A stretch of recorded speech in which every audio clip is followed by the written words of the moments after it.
Hi friends, welcome to our channel. இன்றைக்கி நாம் வீடியோவில் என்ன பார்க்க போகிறோம்னு வச்சுக்கோங்க, சூடாக ரசம் சாதம் தாங்க பார்க்க போகிறோம். வாங்க எப்படி செய்யுதுன்னு பார்த்துடலாம். இது பார்த்திங்கன்னா நமக்கு இருமல் சளி இந்த தொண்டெல்லாம் கரங்கரன்னு இருக்கு எனக்கு ஒரு மாதிரி. அதுக்காக தான் அந்த ரசம் சாதம் ட்ரை பண்ணேன். சாப்பிடும் போது செம்மையாக இருந்துச்சு. இன்றைக்கி கிளைமேட் பார்த்திங்கன்னா சில்லுன்னு இருக்குது. மழை வேறு நைட்டு ஃபுல்லாக பெஞ்சிச்சா பார்த்திங்கன்னா வச்சுக்கோங்க, எவ்வளோ சில்லுன்னு இருக்குன்னா அந்த அளவுக்கு சில்லுன்னு இருக்குது. அதனால் வந்து நம்ம இன்றைக்கி 1 பார்ட் ரசம் சாதம் தான் செய்ய போகிறோம். ஏசிலி பாருங்க, பக்கத்து வீட்டு நாய் வேகமாக ஓடுது. நம்ம சும்மா படுத்து பார்த்துட்ருக்கோம். இது நம்ம ராமுவை பார்த்து பயந்து ஓடுது. அதுக்கு ஃபஸ்ட் நம்ம ஒரு மசாலா ரெடி பண்ணிக்கணும். அதுக்கு பார்த்திங்கன்னா கடாய் வச்சு கடாய் நல்லா சூடானதும் துவரம்பருப்பு, சீரகம், மிளகு, அப்புறம் பூண்டு, வரமிளகாய் எல்லாம் சேர்த்து கொஞ்சம் ட்ரை ரோஸ்ட்டாக பண்ணி எடுத்துக்கோங்க. நல்லா வறுத்து எடுத்துக்கோங்க. நல்லா இந்த அளவுக்கு வந்தால் போதும். இதை அப்படியே நாம் ஆற வச்சு மிக்ஸி ஜாருக்கு மாற்றிக்கலாம். இதை அரைச்சி எடுத்துக்கலாம். நீங்கள் அரைக்கும் போது உப்பு போட்டு கூட அரைச்சிக்கோங்க. நான் உப்பு போட்டு அரைக்கலை. அப்புறம் பழுத்த ஒரு 4 தக்காளி இதை அந்த மிக்ஸி ஜார்லேயே சேர்த்து அரைச்சி எடுத்துக்க போகிறோம். நீங்கள் புளிப்புக்கு எக்ஸ்ட்ரா கூட சேர்த்துக்கோங்க. நான் புளி எக்ஸ்ட்ரா சேர்க்குறேன்.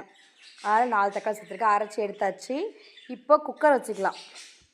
குக்கரில் தேவையான அளவு எண்ணெய் சேர்த்துக்கோங்க. நீங்கள் அதிகமாக சேர்த்துக்கலாம், கம்மியாக சேர்த்துக்கலாம். நான் திரும்ப தாளிக்க மாட்டேன், ஒன்ஸ் அவ்வளோதான். அதனால் கடுகு, சீரகம், கடலைப்பருப்பு, உளுத்தம்பருப்பு சேர்த்தாச்சு. சேர்த்துட்டு பெருங்காயத்தூள் சேர்த்துட்டு நல்லா வந்து பச்சை வாசம் போனதும் நம்ம அரைச்சி வச்ச அந்த பேஸ்ட் இருக்குதுல்ல, அது சேர்த்துடலாம். சேர்த்திட்டு அதுக்கப்புறம் நல்லா அதோடய வாசம் போகிற அளவுக்கு வதக்கி எடுத்துக்கலாம். இது நல்லா வந்து பார்த்திங்கன்னா வதங்கி வரட்டும். பச்சை வாசம் கம்ப்ளீட்டடாக போகணும். அப்போது வந்து பார்த்திங்கன்னா தேவையான கொஞ்சம் உப்பு சேர்த்துக்கோங்க. திரும்ப வேணால் கூட நம்ம சேர்த்துக்கலாம். எக்ஸ்ட்ரா போனால் நல்லா இருக்காது. சேர்த்துட்டு நான் வந்து 2 டம்ளர் அரிசி ஊற வச்சுருக்கேன். அதுக்கு பார்த்திங்கன்னா நான் 7 டம்ளர் தண்ணி எடுத்திருக்கேன். கொஞ்சம் பருப்பு கொஞ்சம் ஊற வச்சுருக்கேன். அதுக்காக புளி பார்த்திங்கன்னா ஒரு பெரிய நெல்லிக்காய் சைஸ் புளி சேர்த்துருக்கேன். கரைச்சி எடுத்து சேர்த்தாச்சு. அப்புறம் பார்த்திங்கன்னா மஞ்சள் சேர்த்துட்டு நல்லா அது கொதி வர்ற வரையும் நம்ம அதுக்குள்ளே பார்த்திங்கன்னா நம்ம ஊற வச்சு நான் 2 ஹவர்ஸ் ஊற வச்சுருக்கேன். அரிசி பருப்பு கொஞ்சம் ஊற வச்சு அதை கழுவி எடுத்துக்கலாம். ஒரு 3 டைம் வாஷ் பண்ணி எடுத்து ஓரமாக வச்சுட்டேன். பாருங்கள், நல்லா கொதிச்சு வந்துச்சு. அந்த நுர வரும்ல, அந்த ஸ்டேஜ் வந்து நம்ம அரிசி சேர்த்துடணும். அப்போ தான் நல்லாயிருக்கும். சேர்த்துட்டு நல்லா பொங்கி வரும்ல, கொதிக்கும் போது ஒரு கைப்பிடி அளவு கொத்தமல்லி சேர்த்துக்கோங்க.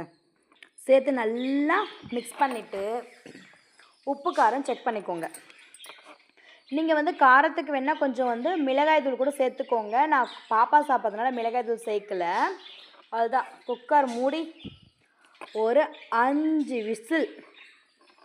நீங்கள் இன்னும் குழைய வேணால் எக்ஸ்ட்ரா கூட ஒரு 2 விசில் விட்டுக்கலாம். எனக்கு 5 விசில் கரெக்டாக இருக்கும். 5 விசில் விட்டு பாருங்கள், 5 விசில் வந்துருச்சு. இப்போ வந்து இது கம்ப்ளீட்டாக ஆறட்டும். பாருங்கள், இன்னும் கிளைமேட் அப்படியே சில்லுன்னு தான் இருக்குது. யாருக்கெல்லாம் இந்த சில்லுன்னு கிளைமேட்க்கு வந்து ரச சாதம் பிடிக்கும்னு கமெண்ட் பண்ணுங்கள். எனக்கு ரொம்ப ரொம்ப பிடிக்கும். என்ன மாதிரி உங்களுக்கும் பிடிக்குன்னா கமெண்ட் பண்ணுங்கள். சூப்பராக இருக்குங்க ரசம் சாதம். அப்படியே இந்த சில்லுன்னு இருக்கிறத சாப்பிட தொண்டைக்கு அப்படியே சுகமாக போகும். அந்த தொண்டையுடைய இதுக்கெல்லாம் கண்டிப்பாக நீங்கள் ட்ரை பண்ணுங்கள். உங்கள் எல்லாருக்குமே ரொம்ப பிடிக்கும். அப்புறம் உங்கள் ஊர்லெல்லாம் நைட்டு மழை வந்துச்சான்னு சொல்லுங்கள். நம்ம ஊரில் நைட்டு செம மழை பெஞ்சிச்சு. பாருங்கள், கம்ப்ளீட்டாக விசில் வந்துருச்சு. இப்போ எடுத்து பார்க்கலாமா? செம்மையான ரச சாதம் ரெடி. பார்க்க புளி சாதம் மாதிரி இருக்குல்ல, ஆனால் டேஸ்ட் ரச சாதம் மாதிரி தான் இருக்குது. ஏன்னா புளி வந்து நம்ம வீட்டில் கருப்பு புளி, பழைய புளி சொல்லுவாங்களா, அதில் அப்படி தான் இருக்கும். நீங்கள் அதுக்காகலாம் கமெண்ட் பண்ணாதீங்க.